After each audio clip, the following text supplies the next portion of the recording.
ayatnya muncul, hadisnya ada, keluarkan, dalami 10 hari kedua di bulan Ramadan.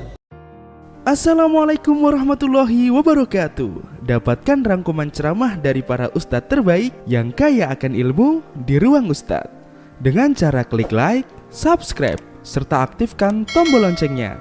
Dan tinggalkan komentar atau saran untuk membangun channel kita ini. Dan kami ucapkan selamat belajar.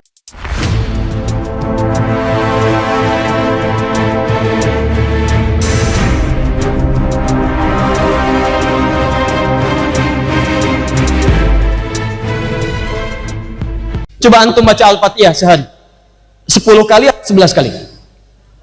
11. Yang 11 angkat tangan. Yang 10? 17. Jadi kalau 10 kali patut dipertanyakan, kemungkinan besar sholat isya dan maghrib gak sholat dia. Karena rumus sholat itu 2, 4, 4, 3, 4. Duanya sholat subuh, ya kan? Zuhurnya 4, asar 4, 3 maghrib, 4 isya. 2 tambah 4, 6. Tambah 4, 10, tambah 3, 13, tambah 4, 17. 17 rakaat. Setiap rakaat baca Al-Quran, minimal Al-Fatihah. Silakan cek. Dan hebatnya setiap 2 rakaat pertama pasti baca surat, Pak, Bu. Silakan, sholat mana yang gak baca surat di dalamnya? Surat Al-Fatihah kita baca semua rakaat, tapi kan 2 rakaat pertama semua baca surat. Subuh cuma 2 rakaat, tapi kan setelah Al-Fatihah baca surat lagi. Zuhur 4, 2 rakaat setelah Al-Fatihah baca surat lagi. Nah, surat-surat yang dibaca itu pada awalnya bukan sekedar bacaan. Kalau untuk syarat sah sholat, sah sholatnya. Ya, misalnya subuh, qul huwallahu lagi. Ya, zuhur, qul huwallahu lagi. Asar, qul huwallahu lagi. Sampai ikhlas banget, gitu kan? Ya, maghrib sampai isya, qul huwallahu lagi. Itu sah sholatnya. Sah, memenuhi rukun dan syaratnya, sempurna dikerjakan kalau tanpa batal di dalamnya. Tapi kalau Anda ingin dapat manfaat, bagaimana caranya? Dalam sholat itulah Anda seharusnya kalaupun mampu belajar, bacakan ayat-ayat Al-Quran yang Anda butuhkan pada saat itu. Belajar, makanya belajar. Misal Nabi Zakaria misalnya kan, dicontohkan oleh Allah. Saya sering sampaikan, pernah belum mendapatkan keturunan, maka beliau sholat bermohon kepada Allah. Ayatnya abadi sifatnya, ada di Quran surah ketiga ayat 38-39. Nabi Ayub pernah sakit, diabadikan doanya di Quran surah 21 ayat 83 sampai 84. Nabi Yunus pernah kemudian disakiti sampai dilempar ke dalam perut ikan paus, ada persaingan ya, sampai disingkirkan, disungkurkan ke dalam perut ikan paus. Doanya ada, doa diselamatkan dari tangan orang-orang jahil yang sifatnya bisa menyakiti. Ya, Quran surah 21 dari ayat 87 sampai 88-nya. Ada lagi ayat-ayat yang lainnya, abadikan. Nah, kalau Anda perhatikan sholatnya orang-orang terdahulu, meneliti contoh dari Nabi, mengikuti contoh dari Nabi, bacakan ayat-ayat yang sesuai dengan kebutuhan. Jadi begitu Anda sholat duhur misalnya, pekerjaan sedang sulit, belum terselesaikan, cari ayat-ayat kemudahan, bacakan Al-Insyirah, Alam nashrah laka sadrak, ya, wada'na anka wizrak, bacakan sampai dapat kemudahan. Inna ma'al usri yusra.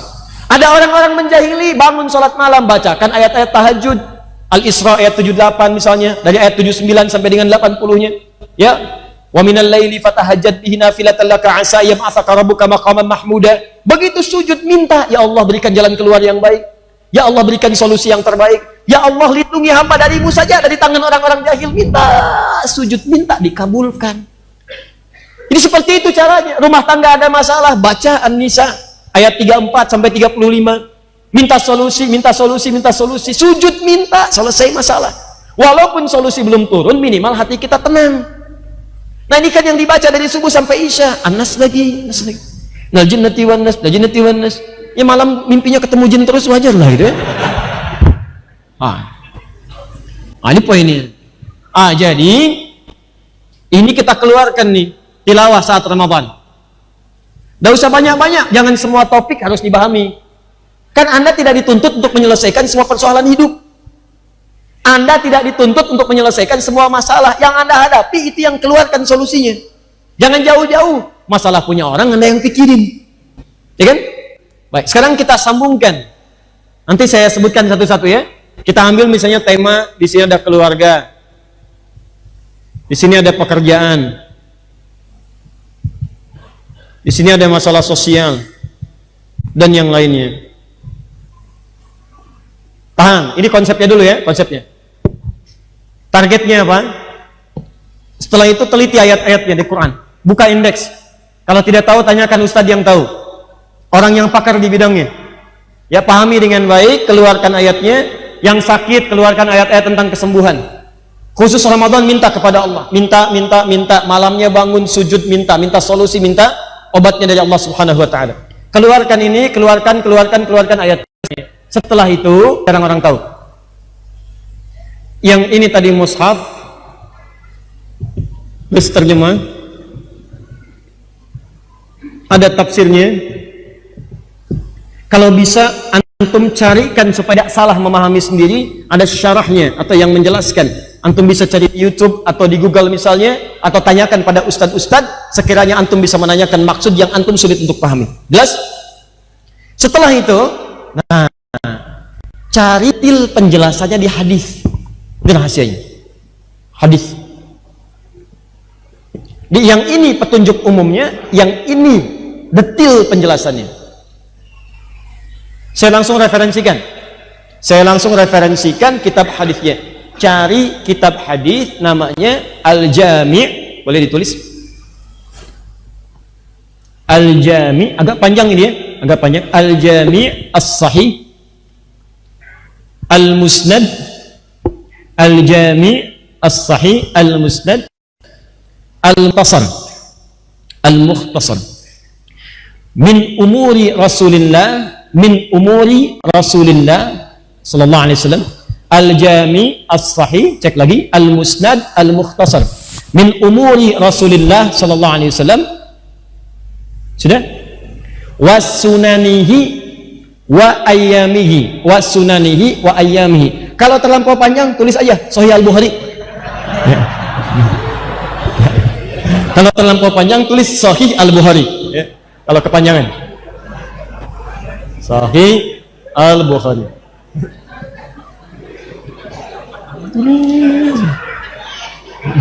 Oh, baik. Ya, ini Sahih Al-Bukhari itu nama pendeknya. Nama panjangnya Al-Jami' As-Sahih Al-Musnad Al-Mukhtasar min umuri Rasulillah sallallahu alaihi wasallam wa sunanihi wa ayyamihi. Kitab yang komprehensif, mencakup banyak persoalan judul-judul, bersumber dari Nabi, isinya sahih, penjelasannya singkat, berisi keterangan Nabi dan kegiatan-kegiatan hariannya. Nanti di Al-Bukhari ini, teman-teman, ada 97 bab. Ya, 97 disebutnya oleh beliau kitab. 97 tema. Caranya begini, Anda bisa keluarkan dari sini dulu kalau mau. Kalau bingung saya mau bahas apa nih, beli dulu Al-Bukhari. Ya, di sini keluarkan babnya. Misal, ada bab iman nomor 1, iman. Ada bab ilmu nomor 2. Anda sering bertanya, Ustadz, iman saya seperti lift, kadang naik, kadang turun, kadang naik, kadang turun. Kadang naik kecepatannya rendah, turun kecepatannya tinggi, ya kan? Naik turun, naik turun, naik turun. Bagaimana caranya supaya saya kontrol? Naik, nggak turun-turun. Maka di sini ada bab tentang iman. Di sini nanti ayat Qur'annya langsung dikeluarkan oleh Imam Al-Bukhari. Ada ayat Qur'annya plus hadisnya, berisi 57 hadis. 57 hadis. Jadi nanti ayat-ayat yang Anda baca, setiap baca ayat ada hadisnya, setiap baca ayat ada hadisnya. Kata Nabi, kalau Anda ingin meningkatkan iman, maka tingkatkan, kerjakan amal soleh. Al-imanu yazidu wa yantaqis, iman itu naik dan turun. Yazidu bitta'ah, naik dengan mengerjakan ketaatan, wa yantaqisu bil ma'siyah, maka dia akan menurun saat orang mengerjakan maksiat. Nanti dirinci pekerjaan apa yang bisa meningkatkan iman, nanti muncul satu-satu, 1, 2, 3, 4 diterangkan lewat hadis. Sebelum hadisnya disebutkan ada ayat Qur'annya. Jelas ya? Dan yang paling dahsyat, nanti ada tingkatan disebutkan dengan bab halawatul iman, bab tentang seorang yang sudah merasakan lezatnya iman. Kalau sudah mendapatkan nikmatnya iman, seakan-akan nggak mau ketinggalan lagi. Dulu mengejar salat fardu agak susah. Kalau sudah nikmat imannya, ketinggalan salat sunnah gelisah. Dulu mau infak nunggu zakat. Sekarang kalau nggak ngasih sehari, rasanya nggak enak. Dulu baca Al-Quran susah. Tapi kalau sekarang nggak nyentuh Quran dalam sehari, rasanya tangan itu gemetaran. Ya, nyentuh aja. Lagi itu baca. Ada sesuatu yang indah gitu. Ini keluarkan. Bab ilmu. Kan Ramadan tuh sering kan? Ada kajian malamnya saat tarawih, ada ceramah, ada macam-macam. Kadang-kadang kalau antum rajin, yang dibahas itu aja. Cuman casingnya aja yang beda. Silahkan cek tentang makna puasa, hakikat puasa, hikmah puasa, pengertian takwa, siapa orang-orang mendapatkan takwa, kenapa tidak bertakwa, bagaimana cara orang keluar dari takwa. Orang yang gagal puasa Ramadannya seperti seorang perempuan yang sedang menjahit, merobek-robek kainnya. Tiap tahun ada lagi tuh. Kenapa antum tidak keluarkan versi keterangan ilmu dari Nabi? Ada semuanya di situ. Ayatnya muncul, hadisnya ada, keluarkan, dalami 10 hari kedua di bulan Ramadan. Jadi ayatnya ada, hadisnya jelas sampai terakhir. Ini nggak main-main ya. Antum yang di pemerintahan ada babul imarah. Antum yang di rumah sakit ada babul marid, bab tentang mengobati penyakit. Dari penyakit yang sederhana sampai penyakit yang paling kompleks. Sampai yang dokter-dokter sudah nyerah, itu ada keterangannya bagaimana cara mendekatnya kepada Allah. Bahkan ada sesuatu yang sangat indah isyaratnya. Saat orang mengatakan ini sudah mustahil, itu tanda dari Allah untuk meninggalkan semua manusia dan untuk mendekat kepada Allah. Disitulah tanda sayang Allah ingin diberikan langsung tanpa perantara. Ketika Anda mendapatkan amalannya indah sekali. Bacakan, sembuh. Ya, persis seperti kepala suku yang tersengat kalajengking itu kan? Ya, kalajengking Arab, Anda bayangkan. Ya, ingat kepala suku di Arab.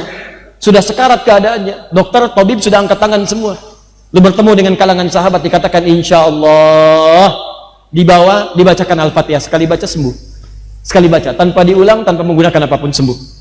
Ya, bagaimana caranya bisa begitu? Karena sekarang banyak yang baca Al-Fatihah, penyakit gak sembuh-sembuh. Ya, itu masalahnya. Ya, turunkan 1, 2, 3, 4. Jadi Anda cari kitab Sahih Al-Bukhari, cari yang terjemahan gak apa-apa. Ustadz, saya belum ada dananya untuk cari itu. Dari sekarang usaha, John. Kalau memang tak mampu, antum download saja. Tidak usah semua babnya sesuai kebutuhan. Sekarang banyak di internet kan, kalau Anda bisa melihat yang taat-taat, kenapa cari yang maksiat-maksiat? Kalau Anda bisa cari pahala, kenapa mencari dosa? Kalau Anda bisa berselancar di internet mencari amal soleh, kenapa cari amal salah?